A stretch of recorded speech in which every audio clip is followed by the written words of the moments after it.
Hello and welcome to the agenda on Labour Politics Social. Get it right.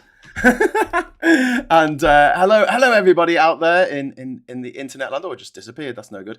I'm joined as always by Phil Morehouse, Esquire of a different bias fame, and politics social.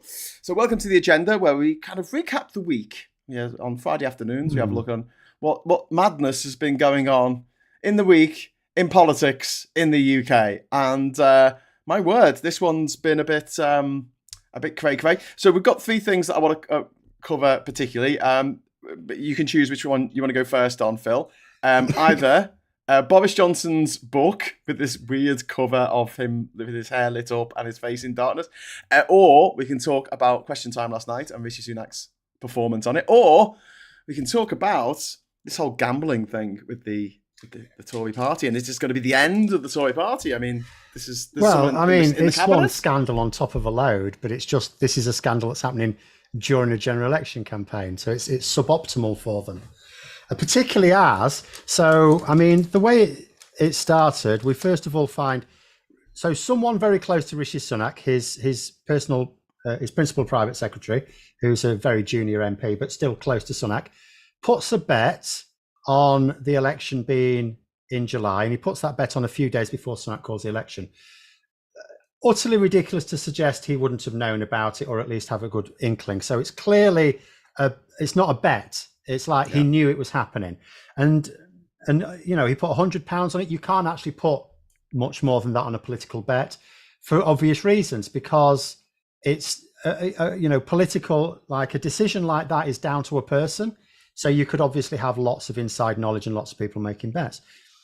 And then we find out that a police officer who was part of Sunak's personal protection team had also done it. So he's been arrested and suspended. Wow. So it highlights the difference.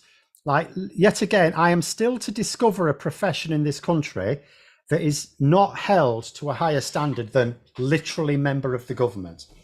Then we find out that another Conservative candidate placed a bet who turned out to be the husband of the Tories' campaign, like the campaign director. So their campaign director 2 weeks before the election has gone to live in a cave.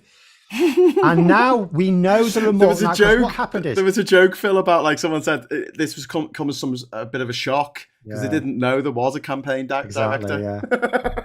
I actually had my favourite comment on my channel yesterday was, so Phil, what about this shocking news that the Conservatives have a campaign director? Then various journalists started digging, like the Financial Times produced a graph, a couple of others did as well, a chart, which showed the number of bets, or the total value of bets placed on a July election. It showed you through through May and so on. Every now and then there's a little bet. 21st of May, the day before the election's called, massive spike, huge spike, 10 times bigger than most of the rest of it around it. So very suspicious. And the thing about betting companies is they're very good at spotting patterns in data. So they're all onto it.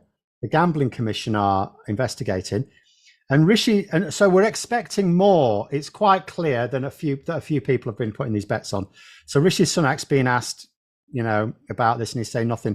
So then this morning he puts on another press conference to talk about Labour, because that makes sense. And he's asked if he can be sure that no cabinet ministers put a bet on. Now, here's the thing: in that situation, the answer should be easy.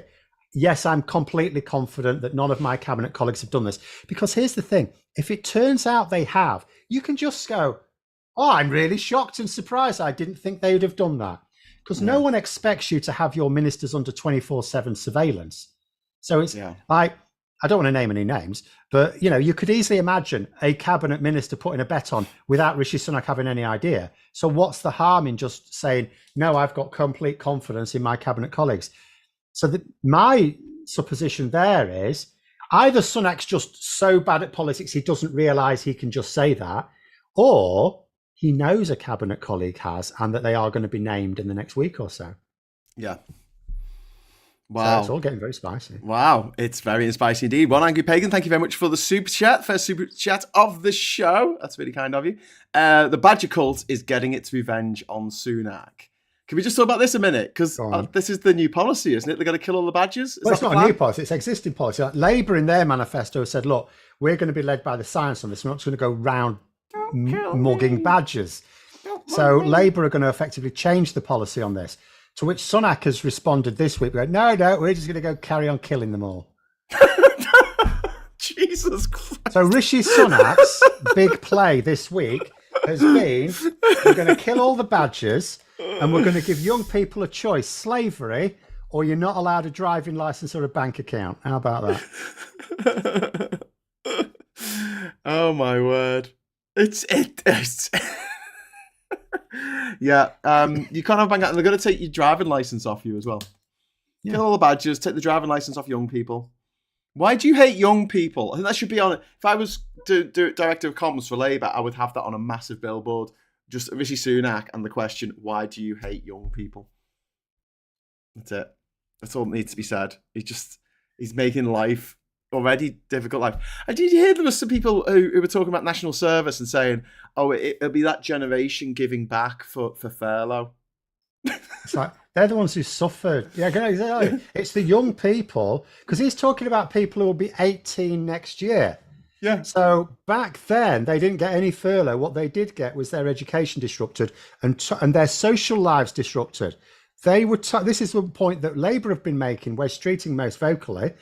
These people, who I guess would have been 14 at the time, were told, "Can you put your education not on hold, but we want to disrupt your education and put your social lives largely on hold so that you can protect the older ones." So, the point is being made. That generation, those people have already given more service to their country than any generation since those who fought in the World Wars. Yeah, absolutely. Very interesting as well, isn't it? Like the kind of people who are going for this. And let's not forget that, the younger people, we were shielding older people. That was it. Yeah. I mean, very few young people died of COVID. I know some people did, but it was something that generally affected people who were elderly. The government attitude at the time was effectively throwing young people on the bus anyway, because it was more of a danger to young people than they would admit. They were treating it as if it was of zero danger to young people.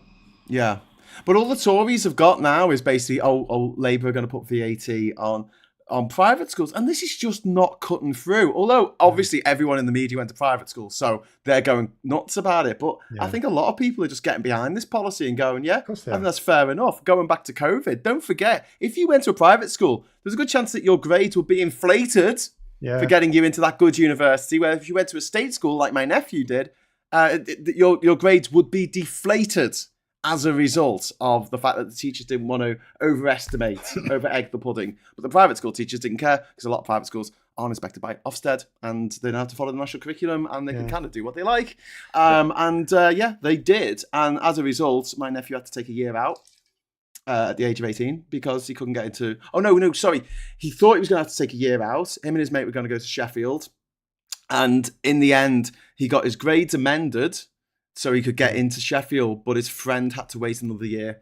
So his mate that he was supposed to be going to Sheffield with didn't get there till an extra year for the crime of going to a state school. So I really think that they're just barking up the wrong tree here. Well, they are anyway, because every time it's put to Labour, what about the pressure that's put on state schools? They're just saying, we're giving the money to state schools.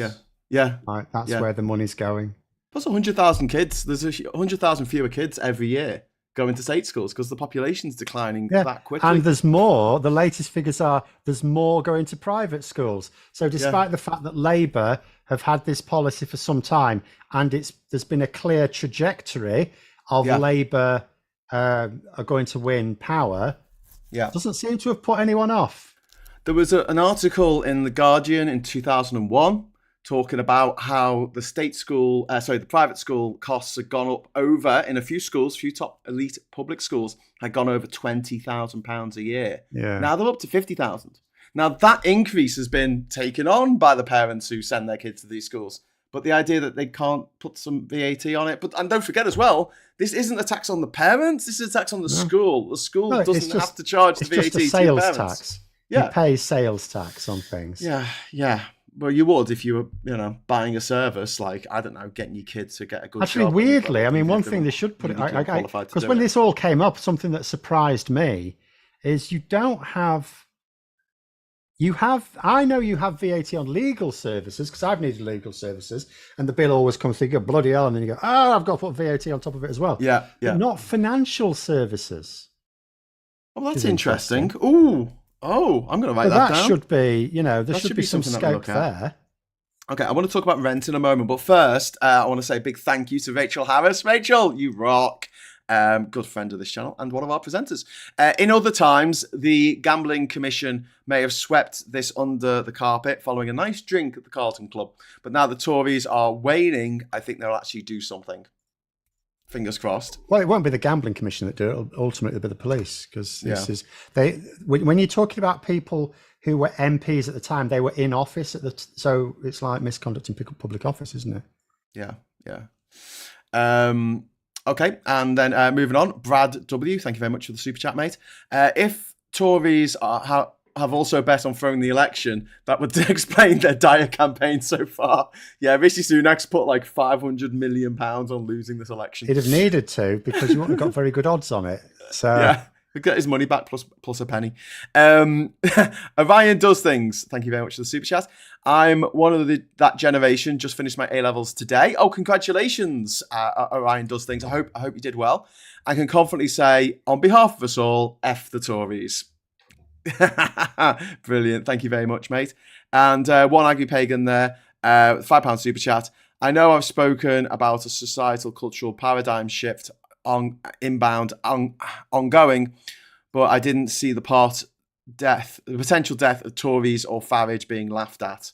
The Tories are they're flushing themselves down the toilet as fast as humanly possible. And then finally, Captain Bart Roberts, member for 7 months. Thanks for this wonderful place. Oh, well, thank you for joining us, Captain Bart Roberts. And yeah, just to go back to what I was going to mention, Phil. Labour have announced what they're going to be doing. I know it's in the manifesto or whatever, but they're making a push for it today about housing. And some of the things that they have mentioned is they're going to get rid of Section 21 eviction notices. Yeah. Immediately. That's one of their immediate things. Day one, they're going to get rid of that. Well, within a few weeks. They're going to end bidding wars, so that when the figure that you go on the website and it says the rent is X amount, and you go, okay, I want to stay there, and then that landlord, if they want you, that's it. They have to give it to you there and then, which is great, because you don't have this in any other walk of life, do you? You don't go into a shop and say, I'd like to buy that, please. And they're like, oh, wait. Someone might come in a minute who's got more money than you, and I want to sell it to them instead. Like, make landlords scum again. They're also looking at giving more support to renters, and also to helping people get on the housing ladder by building houses. Because don't forget, the last 14 years, in fact, probably longer than that now, we've had this manufactured scarcity where we've had a growing population. This is not the fault of immigrants. This is the fault of a growing population, as populations do have to do. They tend to grow, and it's a good thing that it's growing, because otherwise we wouldn't have enough money to look after the older people who aren't working anymore. And by not creating the houses that are necessary, they bump up the prices of the houses that exist, because you're generating manufactured scarcity, essentially. And Labour want to turn that on its head. And what is it? What was it? A million houses, was it? 1.5 million. 1.5 million. But the thing, I mean, so Ed Conway's been on this as well. He's done quite a good piece recently. And just to point out, it's not just about the number of houses built, it's about net houses built. So and this is why sometimes if you look historically at number of houses built at any one time, it doesn't tell the full picture. Because if for every 10 houses you build, you're knocking 2 down, you're actually only building 8 houses. So at this particular point in time, we're not actually knocking many houses down. So actually any sort of new houses being built is like in the 70s, it's pointed out that there were lots of houses built, but there were lots of houses knocked down as well. Yeah. And obviously after the war, same thing, because the houses weren't really staying up on their own. Yeah. So in actual fact, we should end up, because some people are looking at Labour's housing target going, is that really enough? Is it really enough? But in actual fact, because we're not knocking down lots of housing stock now, the thought is actually it will make a substantial difference, because the total number of the net houses built should actually be quite good. Yeah. Yeah. And you still have to find the people to build the houses anyway. So it's not even like you can say, well, we should just double the number they're going to build. It's like, well, yeah, okay, we need builders and building materials. We've got a great comment here from Nick saying Rayner lived rent-free in Dan Hodges' head for 2 months. Yeah. I want Angie Pagan saying new towns and villages too, Graham. We've got Sean saying we need about 5 new cities. I don't think we have to go that far. I think that there is a number of places that can be, and we can build brand new places. Yeah, but here's the thing as well, Phil. Like in London, you drive down a road in central London. I'm not driving anywhere near London.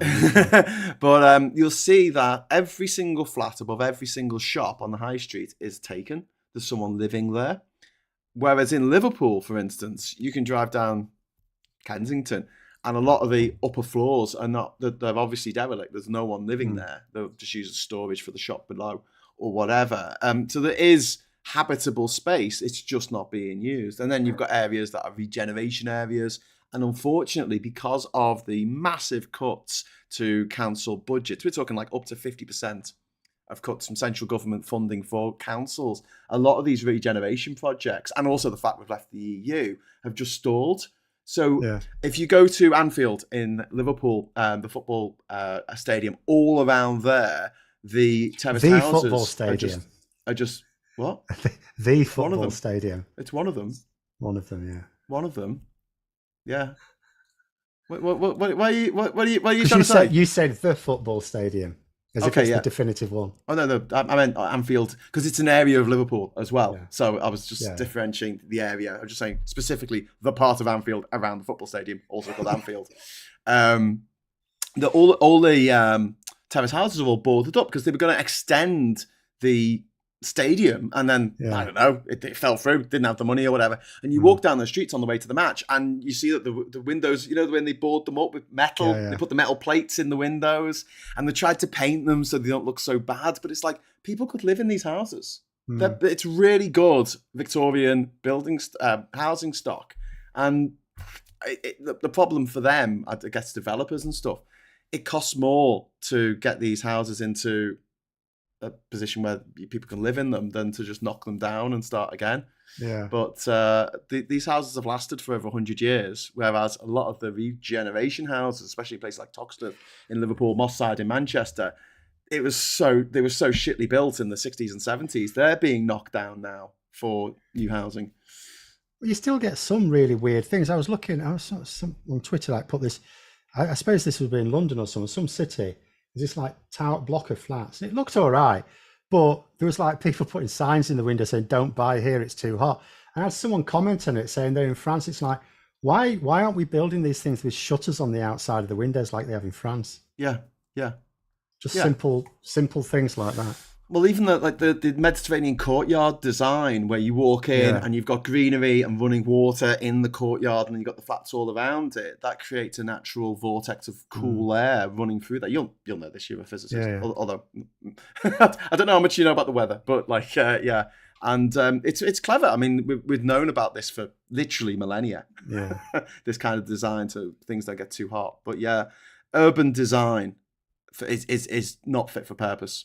It's all designed around the needs of the car, not the needs of pedestrians, not the needs of squishy little people walking around, not cyclists. And it could do with an improvement across the board. Which is why if you just built entirely new places, like I don't think they'll ever do it, but I got really excited when the Netherlands do this thing where you could literally just build an artificial island. There's a suitable place just off like East Anglia, I think. You could actually build a Manchester-sized city there, and you could just do it from scratch, like Milton Keynes. Only less boring. Yeah. But you could actually from scratch build a city for a modern city. Yeah. And just use it as a new template. I've been to some of those new modern cities. I've been to Milton Keynes. I've been to Canberra in Australia. I've been to Brasilia in Brazil, and they've got no soul. It's weird because I think it's because it hasn't grown organically. It's kind of just been, here's your city. Now let's bring people in to live there.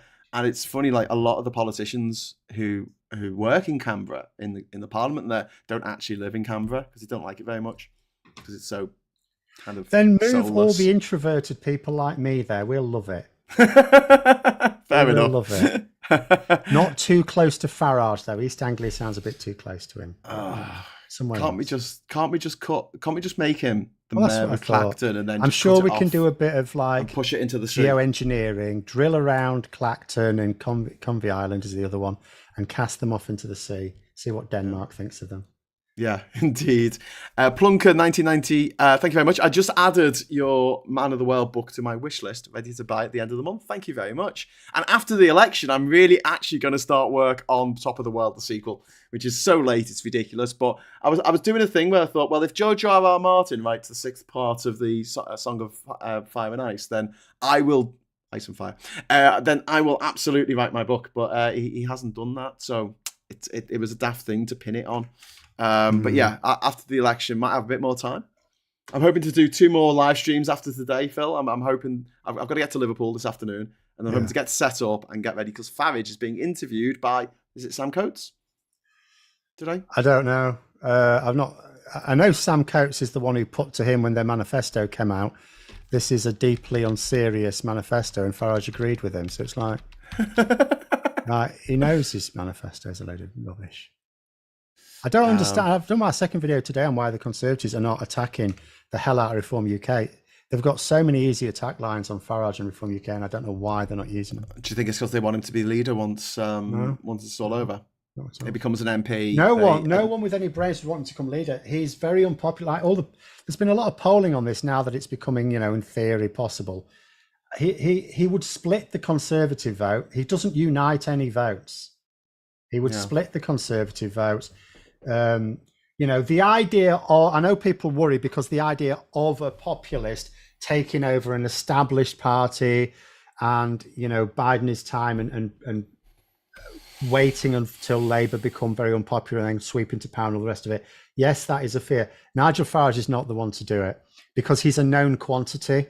If you look at favourability ratings of politicians, sometimes you can just look at the net one and just think and compare. But for a lot of politicians, there's this massive grey area of people who just don't know.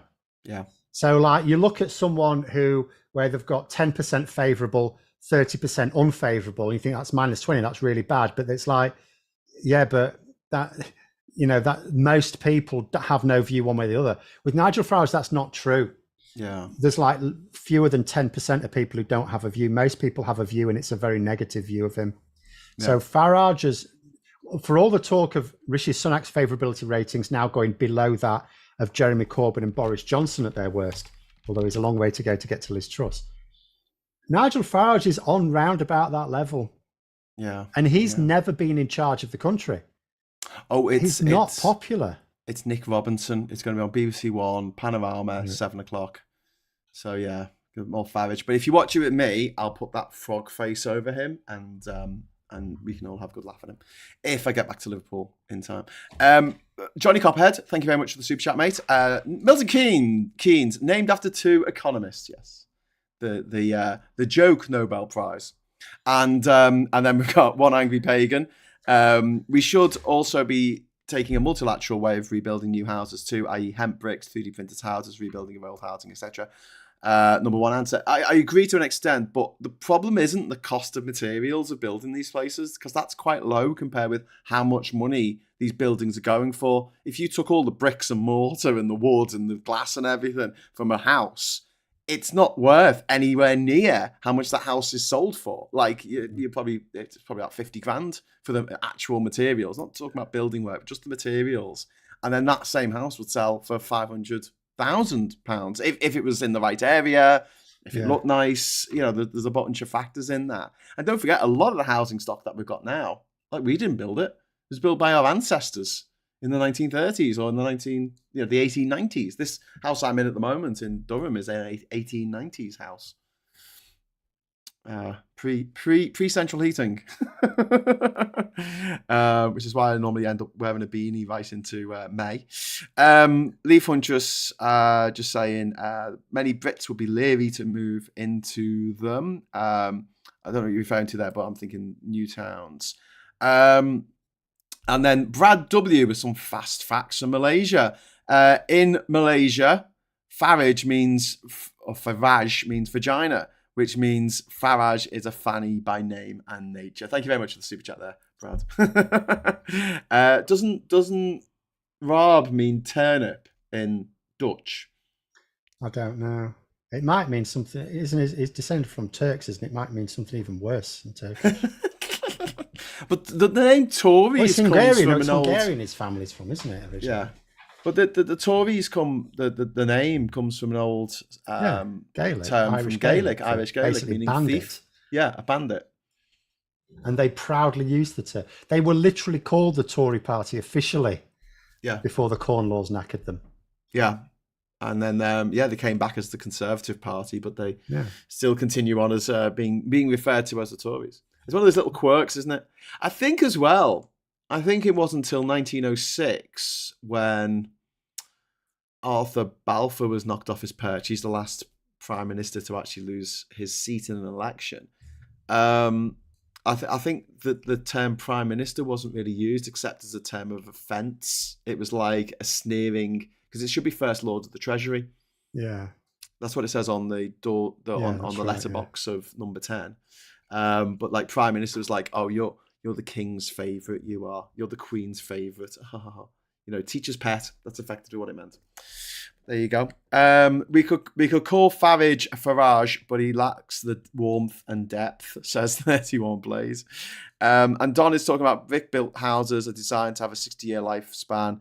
Developers have tried lowering that. Well, absolutely. I mean, a few years ago, I did an artwork installation down in Garston in some condemned housing, and it was only built in like the 80s. And what they'd done, Phil, and they do this on quite a lot of new builds now, but these are like houses that people lived in. They'll build breeze block walls, and then they would have these tiles that kind of look like bricks stuck to the breeze block walls, and it was just awful. And it was just like the worst type of building materials for putting houses together. And as a result, the mold and damp and condensation all built up. They're just not fit for purpose. And after just sort of 30 odd years of being used, they were knocking them down and building some more houses, which is not the most environmentally. It's things like this they need to knock on the head. It's like what I said before, what Ed Conway was saying. It's not about how many new houses you're building, it's how many net new houses you're building. So if you can make developers make sure they build these things to last, you make it much easier to manage your housing stock in the future. Yeah, and you have to force them to do that because don't forget, it's in a developer's interest to only have houses that last for 25, 30 years. Yeah. Leaf Hunters has got back to what you were saying, talking about high-rise buildings and that Brits might be less than enthusiastic to live in them after Grenfell. I don't agree with forcing people to live in high-rise buildings, and I don't agree with making people look at high-rise buildings. I don't like them at all. I think they're built on a lie, which is that you need to get so many, the hoi polloi, the plebs, the proles. They have to be in this, concentrated environment, and it's the only way to get enough people into the area. It's absolute nonsense because the footprint of these, essentially, they've got to be built that if they fall sideways, they're not going to hit anything. You can actually fit more people in a terrace street using the same footprint. And then everyone gets their own front door, and they don't have to. My granddad lived in a council flat in Bootle, and it was horrific, Phil. It was one of those late 60s built ones. It always stank of piss. The lift never worked, and the people who build these things, they don't have to live in them. Yeah. And no, I don't like them. Where there's no need for them, I don't like them at all. I don't think there's ever any need for them. Maybe in Soviet Russia 50 years ago, but that's all over now. Planned obsolescence is the name for that. Graham, thank you very much for Jup James. That's a tech thing, isn't it? A lot of phones get really slow after a few years. So you go, I'm going to have to buy a new phone now. And they do it on purpose. Savak says, we have a lot of housing from the Soviet era and it's utter shit. This is in Ukraine. My parents live in Soviet flat from the 1980s and it's as awful as older Soviet, only modern or pre-Soviet, more or less bearable. Yeah, it was just thrown up. Essentially slums in the sky. They weren't thinking about the people who had to live in them. And don't forget, if you live in a big building with loads of other people, right, it only takes one person in that building to go, I'm going to mess things up for everyone. And they can. Like, seriously, messing. If you're all using the same door to get out of that building, it only takes one person to kick in the door, or maybe jam up the locks, or throw piss in the lifts. Yeah. And that's it. It ruins the experience of absolutely everyone living there. I like the idea in a way of communal living, of people all, pitching in a group community thing, but it's got to be people who know each other. You can't just have having strangers turning up and going, yeah, I'm going to wreck the place for everyone, which is something that they can't do if you've got your own house and your own home. And, well, not house, but, even a flat that you got your own front door of, essentially. Yeah. It's a design thing, Graham. Cars are built materials that will break when the next model comes out. Yes. That goes back to the days of Henry Ford, doesn't it? Business Cat says, "Hope now though Fords, because they used to be known as found on road dead, but they last quite a long time now. They're fix right. on roadside daily." Business Cat is saying, "Hope whoever's in charge of planning and building these new towns has played a lot of SimCity. I just liked building stuff in SimCity and then setting Godzilla on it." One Angry Pagan, some of the ancient stone houses across these islands would actually be fit for living in, with modifications for insulation, electrics and plumbing. I think this bears serious thinking about. I live in one of them, and it's very difficult. It is a bit of an uphill struggle to get it fit for purpose, because they are designed to have drafty windows to allow air to flow. And if you put in double glazing to try and keep warm, you stop the airflow, and then you result in mold and damp. Yes. Yeah. And it's a tricky one. You might want to get a PIV, which is a little thing that pumps air out from your attic into the rest of the house. It's like leaving a door. It's like leaving a window open all the time. Politics, social. Oh, this is from Jack Tierno. I never thought Labour would get a win, but now it's something I'm looking forward to on July the 4th. Can we talk about this for a moment, Phil? Yes. Just how remarkable it is that Keir Starmer has turned the Labour Party around like this. I mean, we can talk about how badly the Tories have done, but don't forget they were doing really badly in the summer of 2019, so much so they only got 8% in the EU elections that summer. And everyone thought, that's it. After the 2019 general election, that's it for Labour for 10, 15 years. They're not going to get a whiff of power. Well, the thing is, like, the Conservatives, remember, if you go back to their 2019 manifesto, they planned to do much more. There was... So on Question Time, when it came up last night about someone mentioned that in Europe, there's only Russia and Belarus not signatories to the European Convention on Human Rights, and we don't really want to join that club. And, there's someone going on about, oh, it's absolutely ridiculous. Like we're a proper democracy. They don't have independent courts. It's like, if you read the 2019 Conservative Party manifesto, there was a section in there that stated an intention to remove the independence of our courts. They were moving us towards Belarus, Russia model, but they didn't do it. Now you ask, I've noticed a few commentators asking now, all this moaning they're doing about a supermajority, which doesn't exist in the UK, by the way. It does in some countries. It's a thing. It's not in this country. Yeah. You have a majority. If you've got a majority enough to overcome your rebels, you do there's no superpowers or anything more. Institute for Government have even come on to that, saying, it doesn't do anything. What they're worried about is Labour are going to use their majority, their normal majority, to pass things in their manifesto. And people are now querying, why didn't the Conservatives do that? Because they had a lot of things in their manifesto. And it's like, what have they actually done? What have they actually done? If you think about what they've used their majority for, getting us out of the EU. They did that straight away, though. And that's it. What else have they done? The Rwanda plan, but it came to nothing, did nothing. It was never going to do anything anyway, but it literally has done nothing. They've passed legislation to restrict the right of peaceful protest. They've passed legislation that has restricted various rights. But what have they actually used their... And you can see that as maybe being stepping stones, solidifying power so that they could then pass legislation that they really wanted to shape the country, if you like. But what have they done in 5 years with their majority, their massive majority? They've done nothing with it.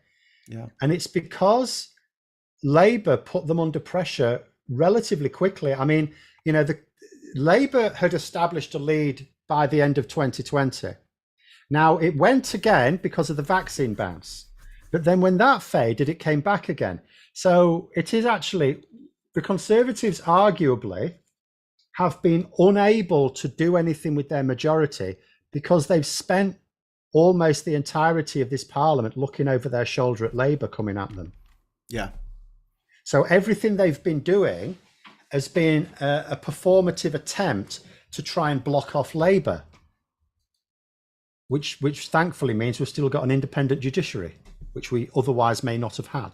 Yeah, well, it's in some ways it's really great that Rishi Sunak called this election early, because they could have done a lot more damage over the next few months if they wanted But to. I think they already would have done more damage themselves, because now you've got some Tories going, with the news of maybe interest rate cuts next month or something.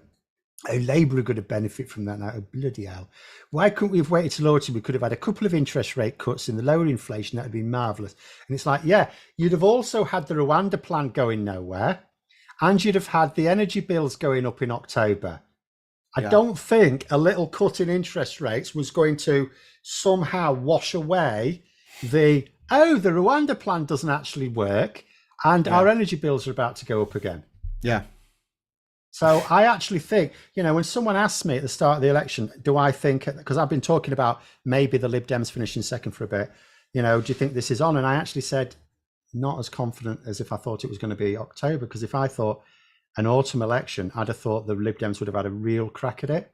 Now they do, because the campaign from the Tories' point of view has been so woeful that actually it is on. But I did actually think calling it for summer meant probably not quite enough time.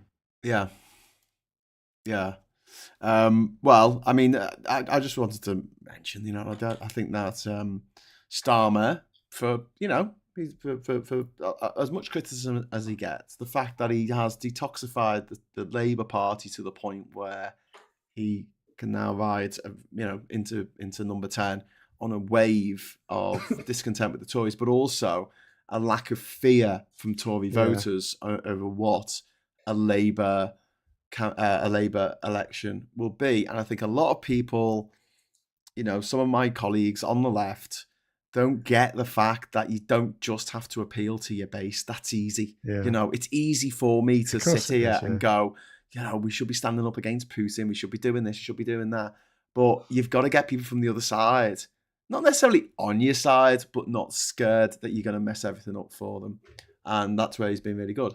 But in another way, this is going to be the most unfair election in history, because Labour are going to get a massive win with only 40% of the vote. The Tories are going to probably come second, but get they could end up getting only they could end up coming third. with the second highest share of the vote. Yeah, with their second highest share of the vote. So I'm thinking that after this election, because I know Farage wants PR to be brought in, I think a lot of Tories are going to be thinking. Well, let us hope so. This is something that it would be much easier if it became politically settled. Yeah. We will see. We will see how the chips fall there. George, thank you very much for the £2 super chat. How do we get the message over? The European Court of Human Rights is not foreign. Yes.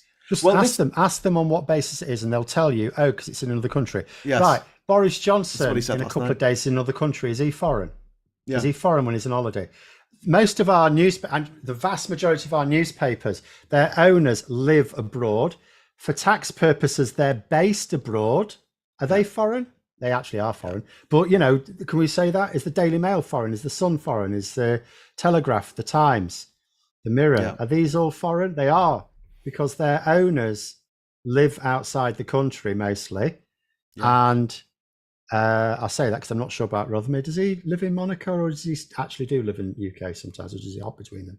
I think either way, for tax purposes, they're based abroad. Yeah. So they don't have to pay those bothersome taxes. But it just really gets my back up when they call it a foreign court. And the audience mentioned this last night. Yeah. One of the audience members said to Rishi Sunak, will you stop calling it a foreign court? It is not a foreign court. And he went, well, it's based in Strasbourg. and Fiona Bruce said, we have a British judge on there. It was set up by the British, one of Winston Churchill's. It was his pride and joy. He thought it was amazing that we got this together. And the only countries in Europe that are not part of it are Russia, and Belarus. And that tells you everything you need to know. Tim Becks, thank you very much for the £2 super chat. Your first super chat on the channel. Welcome, welcome. And Johnson was born in America. Yeah, he was born in New York. He can technically stand for president of the United States. He can't now because he renounced his citizenship. Yeah, but he can get it back, and as long as he stays there for, I think, 5 years or something, he can. Well, they're welcome to him. Oh yeah, absolutely. So let's talk about his Unleashed book. Unleashed. That, actually. Yeah, it's so. I'm just actually put the better one on because I hadn't done something. I like Tim Curry there. Hey kid, want a balloon? But it's quite so. Yeah, he's bringing out this book. I don't even really know what it's supposed to properly be about, other than some work of fiction, and yet it's it just invites you to like mess it up. So that's what it looks like originally. That they've actually gone with that. That's the serious cover. And then someone suggested you could actually make it really creepy. This isn't my idea. Someone on Twitter said this. You could actually make it really creepy by just putting his own quotes at the top. So I did that. Did the let the bodies pile high. Then I put a bit of Pennywise. And it actually can. You can massively improve the cover of this book by just using his own quotes. Yeah. And it's like, I can't understand why. You could put little demonic eyes on it and all sorts. It's not a flattering photo of him, for a start. Yeah. And it's just ripe for satirizing. I don't know whose idea this was. Yeah. And what's this Unleashed supposed to be? He's been living in a hedge for 2 years. What is he coming back? Is that what it's supposed to be? Is it his book? Is he going to announce some grand comeback? He actually wants to now have to fight a by-election. 31 Blaze is saying it should be called Unhinged. Yeah. Well, that would be better. It'd be more truthful. But I mean, what is this? Unleashed? What? Unleashed where? Is he coming back? Is he wants to be leader of the opposition, does he? He wants to try and like herd the cats that there's going to be the Tory party scratching and biting each other for the next few years while they flail around. There was a point made, if we go back to 1997 when the Tories obviously lost power last time, there was people were pointing out that what they said was part of their main problem back then, when they were much more sensible in many ways, is they struggled to really make much inroads in terms of the comeback, largely because they struggled for money. Because as soon as you're out of power and it doesn't look like you're coming back anytime soon, there's not a lot of donors all that interested in you. Yeah. And, for all the talk of the Conservatives going, Keir Starmer's going to use his majority to create a dictatorship, which is like the opposite, by the way. It's like, well, you've brought in voter suppression, you brought in this and you brought in that. And Adam Bianco of Valentine's making the point also that they changed spending limits for elections. And I'm not sure they're taking advantage of that, because I don't think they've been getting as many donations as they expected. So I actually think, ironically, they've shot themselves in the foot a little bit, because I'm not sure they're going to be able to spend their budget, because I don't think they've got that money. Yeah. Because they've struggled for donations. Good. Well, I just hope that this is the end of the Tory party. But it also means that, I mean, we have to be careful about what comes next, because obviously those voters still exist. Those right-wing voters still exist. But there was a horrible woman on Question Time last night, and when I said she was horrible, I got accused of being misogynistic. So I said she's a horrible person. They are a horrible person. But yeah, women can be horrible people too, Brad W, thank you very much for the £5 super chat. Boris Johnson Unleashed caused a lot of bad flashbacks for Johnson's former partners. Best not thinking about that. And Early Burn says, unleashing is always a negative inference. Unleash the hounds, Smithers, for instance. He says release. That's release. I've got to be release the hounds. There. Release the well, I did that. He's just put unleash the hounds, but you have unleashed the Kraken, which is not a great thing. Yeah, I was doing Mr. Burns' voice there. Ernie Burns didn't put in Mr. Burns' voice, although the comment was from a Mr. Burns, which is must be why I got got it a bit mixed up. Yes. We've got Roger Devine in the chat saying, "I'm not nuts. I did a painting of a Spitfire once," which is brilliant. I think Roger's taking the piss. Something rotten there. And someone mentioned the fact that Boris Johnson looks like one of the kids from Village of the Damned who grew up to be a scruffy. Well, that's what you could adult. do. Little white eyes on it, couldn't you? Yeah. Do little white eyes. Go on, you do that while I read this from Pagan. I'm far too slow on on. We will give regulators new powers to block the payment of houses. Payments of bonuses. Payment of houses, Jesus. Payments of bonuses to executives who pollute our waterways and bring criminal charges against persistent lawbreakers. That's from the Labour manifesto. Fantastic. And 31 Blades, if the Tories lose a lot of donors, does that mean the same thing happens to Tufton Street as well? Or do they get more money that would have gone to the Tories instead? I think we really need to look at... Yeah, I mean, they have... they're funded largely from people outside the country even. Yeah. So I think we need to look at lobbying, the funding of these lobby think tanks, and also their charitable status. I can't believe that the IEA is a charity. Like, what? Yeah. Charity for who? Millionaires? Do millionaires need a charity? Is that a thing now? There's 1 in 4 children living in poverty, and we need a charity for million. Oh, when someone think of the billionaires, when someone think of the oil companies, Johnny Copperhead, unleashed, muzzled, more like, well, he should be muzzled, shouldn't he? Thank you very much for the super chat there, mate. Is that it? You're a misogynist for calling a horrible woman a horrible woman. I said things in the stream that were a million times worse. I don't know what I said. I said something. It was probably a bit of a slur, but she was horrific. She was the one who was going on about migrants and how she hated them because they were flooding into the country and ruining it for her. It's like Cartman, minorities at my water park type of thing. Yes. I didn't watch the whole thing, I have to say, but we've got one angry pagan. Thank you very much for the £5 super chat. The Conservatives' decision to prevent the Bank of England giving due consideration to climate change in its mandates will be reversed. That's from the Labour manifesto. Brilliant. And Daniello, thank you very much for being a member for 13 months. That's fantastic. Unleashed, an inverted pyramid of piffle, which is what the actual title should be of this book. And someone pointed out earlier in the chat, sorry I missed who it was, but they mentioned the fact that when people were shouting shame at Rishi Sunak last night in Question Time, it was due to the fact that he was claiming that the European Court of Human Rights was a foreign court, when it's not. Yeah. It is our court. We are European.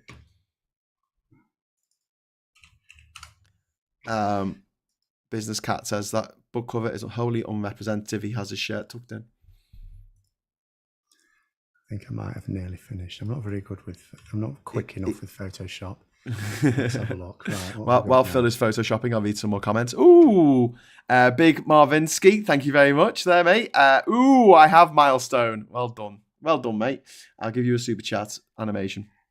I need to have a member berries. I'll have a member berry celebration for people who get their member anniversary on here. Actually looks more like Stanley Johnson, too thin for Bojo. Oh, that's brilliant. Oh God, that's terrifying. That looks a bit like Deadpool, actually. It's like that. What was that film with the kids? Which one? Horror film with the kids where all the kids are like have weird powers. Oh, what, the kids? The Midwich Cuckoos? No. Village of the Damned. Village of the Damned. Their eyes glow, don't they? Is that 1950s film where all the kids are blonde and weird? What's that? Village of the Damned. Okay. Village of the Damned is based on the Midwich Cuckoos, I think. Right. Yes. There you go. I remember when I got back with my partner and it was the week that Bojo appeared on Have I Got News For You, she said, he's fun, and then proceeded to tell her all about his antics with Darius, Guppy, etc. That's from Captain Bart Roberts. Yeah. Like, Boris Johnson isn't fun. He is a horrific human being who said that the body's piled high in the middle of a pandemic. He didn't care. He didn't go to COVID meetings before lockdown because he couldn't be arsed. He was busy writing a book on Shakespeare, which still hasn't come out, by the way. Where's his book on Shakespeare? Is this it? I don't even know. Maybe this is it. What? I have no idea. I suspect it's not. What's what? This book, this Unleashed. I don't actually know what it is. I'm assuming it's a political memoir. But again, calling it Unleashed, it's like, I don't know what it's even supposed to be about. I haven't taken it. I just looked at the front cover and thought instantly, you could have a lot of fun with this. But it's unleashed, like they call him Big Dog, don't they? Operation Big Dog. Yeah, save so Big Dog. They had. He's now taken off the leash because he's not constrained by He's not being doing part anything. of the Tory party. He can say what he likes now. He's not. What's he choosing to say with what he likes? He's just writing his shit thing for the Daily Mail every week. He's costing them a fortune, so that's quite good. Yeah. Yeah, good. David Falconer, thank you very much for the 38 Hong Kong dollars. We always love getting Hong Kong dollars. Money from around the world is always good, except for Zimbabwe dollars because they're not worth very much. Flying back to Britain on Sunday, but the express purpose of voting. Got to see the Tories gone. Fantastic, David. If you're up in the northeast, I'll buy you a pint. Johnny Copperhead, member for 13 months. Well done, mate. Bojo the Clown ran a circus. Yeah. So now he's out of the circus and he's like, now I can be an even bigger clown because I'm not constrained by the circus. But he's also, what he's finding is this is why people like, according to reports, people around David Cameron said he returned to agree to be Foreign Secretary. Rishi Sunak wanted. He was apparently not enjoying dealing with, he understood the importance of foreign affairs, but he didn't enjoy dealing with it. He thought it took away too much of his time. So he brought in David Cameron to deal with that. David Cameron was more than happy because he'd found that leaving politics meant he was no longer relevant and he didn't like it. It could well be Boris Johnson is discovering the same thing, that he now lacks relevance. So maybe he does want to come back. I find it incredible to believe he'd want to come back at a time when the Tories are basically potentially going to be completely down and out, because what's he going to do? But he really... he may actually just really hate being irrelevant. Yeah. Got a couple of super chats just come in from Alec Barrett. Thank you very much for the £5 super chat. I remember Ian Blackford daring Bojo to come to Scotland unmuted. Yeah, that would have been interesting. And then, what aren't you pagan? Voyager 1 is back online. Woo! Excellent work, NASA. That's unbelievable. We got a probe from 1973? They built that thing? Yes. Jesus. And it's still working? That is some tech. That is some, and my phone is like 18 months old and it's not working anymore. Alexander Campbell, thank you very much for the super chat. Perhaps his memoirs should be called Contagion. Yeah, it should be called Blithe Cruelty or Sadism. Just Sadism. Boris Johnson. But he's a deeply, deeply flawed and unpleasant human being, and the fact that he was Prime Minister of this country. I remember talking about this back in 2015, sort of laughing. God, imagine if Trump was leader of America and Boris Johnson was leader of the UK, and we were laughing. Oh God, like imagine that would happen. None of us could ever have imagined. Not only that would happen, there would be a global pandemic while those two clowns were in charge. Those two, like absolute Otto von and this is saving up a charge. Massive time bomb for the NHS in the future. Huge. It's going to be a massive problem. Yeah. But I mean, we're going to get another pandemic at some point. Yeah. But now you're going to have even more now than we were the last one. Yeah, we have more people going. No, it's not real. It's not real. I know people who are on what's it called? Intensive care wards with what's the thing they put down your throat so you can breathe? Incubator. No, that's for babies, isn't it? No, is it? I don't know, something like that. Basically, ventilator. That's the word. Put on a ventilator because of COVID, and people going, "Oh, it wasn't real. Never happened." And I'm like, "Oh, bloody hell! It was a conspiracy to knacker the." Well, the problem is now you've got of the world. People in America, lots of kids being stillborn in America because their mothers didn't get vaccinated, and then they got COVID whilst pregnant, and then they have no baby. And and people are saying some of the most prominent, particularly if they have a medical background, like they were doctors, people that were sort of attacking the vaccines should actually be prosecuted because they've effectively been responsible for deaths. Yeah, absolutely. Well, I feel that way about all anti-vaxxers. I think they, if anyone puts something online, some of them are just stupid though. But doctors have they're pushing people to die. Yeah. And Andrew Wakefield's a good example of this. Like his bullshit study into 5 children with autism at a birthday party, and he said, "Oh, it must have been because of the MMR vaccination." Turned out he was being paid loads by a rival vaccine company to make up this bullshit. And as measles is why my partner's deaf, I have a particular bugbear about people telling the young parents who might not know any better not to vaccinate their children. Is the most grotesque dereliction of duty you could possibly do. I mean, the onset of vaccinations literally wrecked mortality rates in people. Yeah. Like it was one of the biggest medical advances in giving children, like we now take it for granted that children will survive into adulthood. You did not take that for granted before vaccinations. Yeah. I mean, Queen Anne? She got pregnant 17 times and not one of her children survived to the age of 5. Not one of them.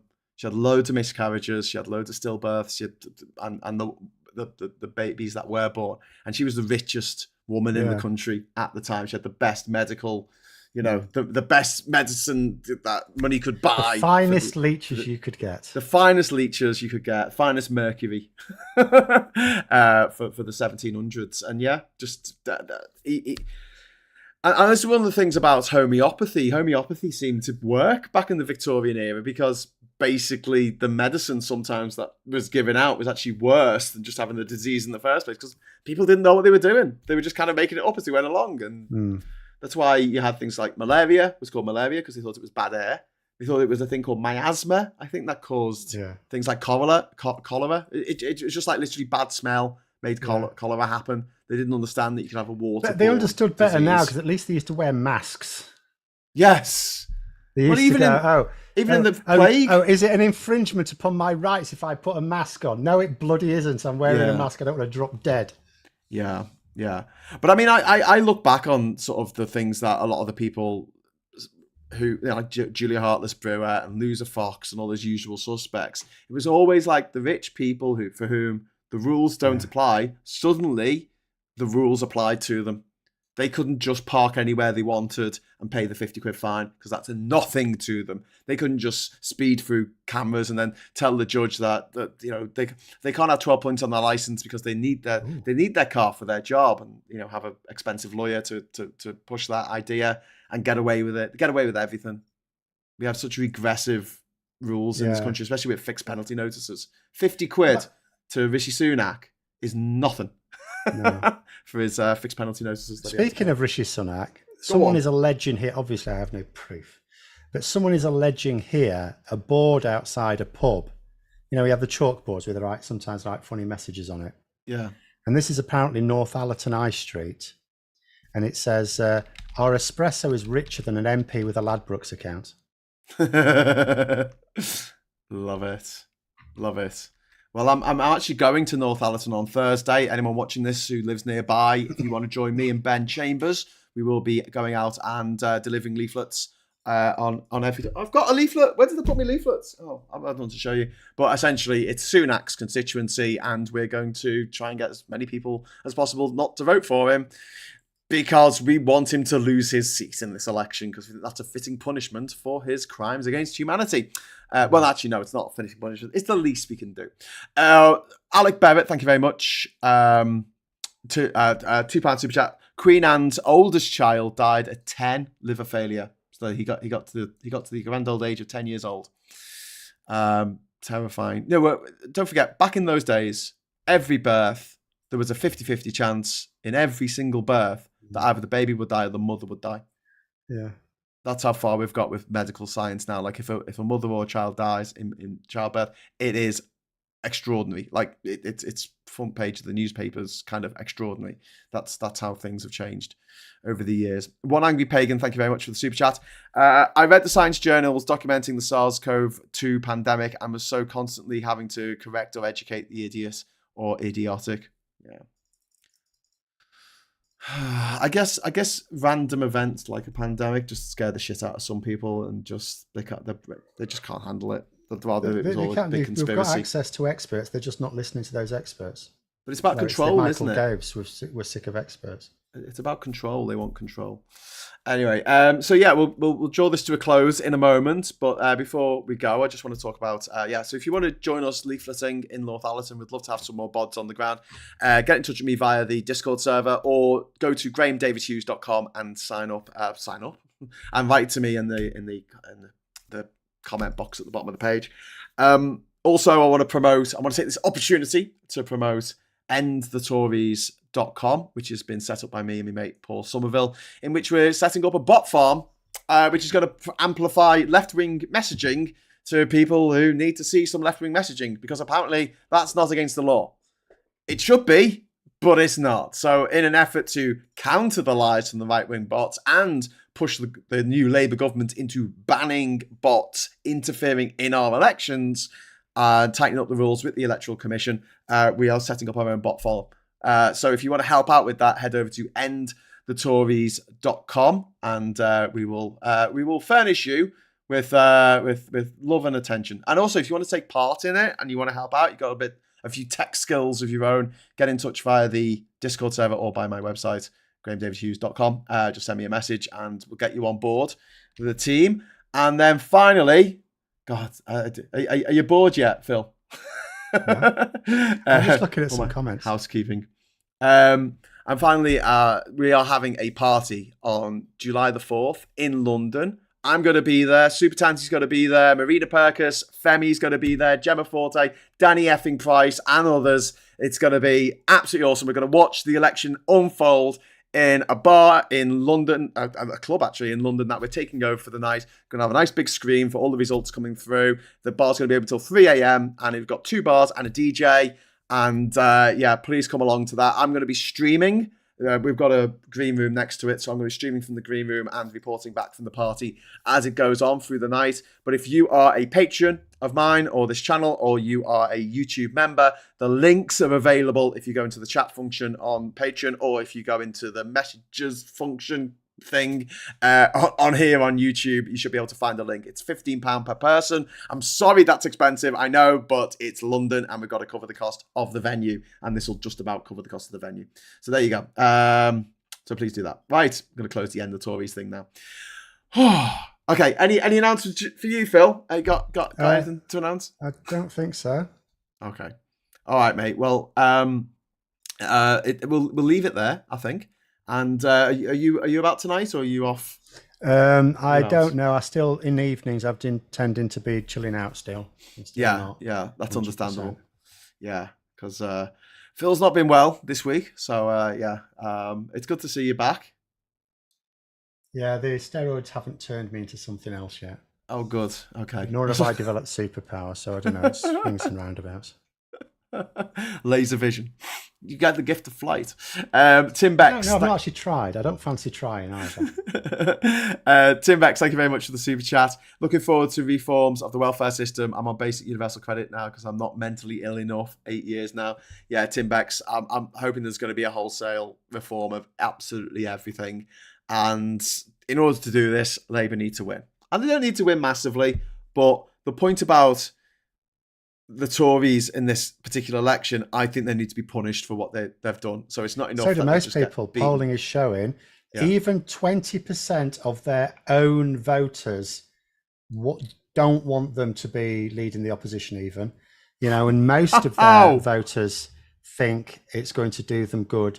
So I cannot think of a time, admittedly there's not been many times when we've had the opportunity, but I can't think of a time where Labour supporters would go, no, it's time for someone else. Like, we know swing voters abandoned Labour in 2010, but Labour supporters were still, no, we're actually doing really well. We handled that banking crisis really well. Of course, we've got all these things we want to do.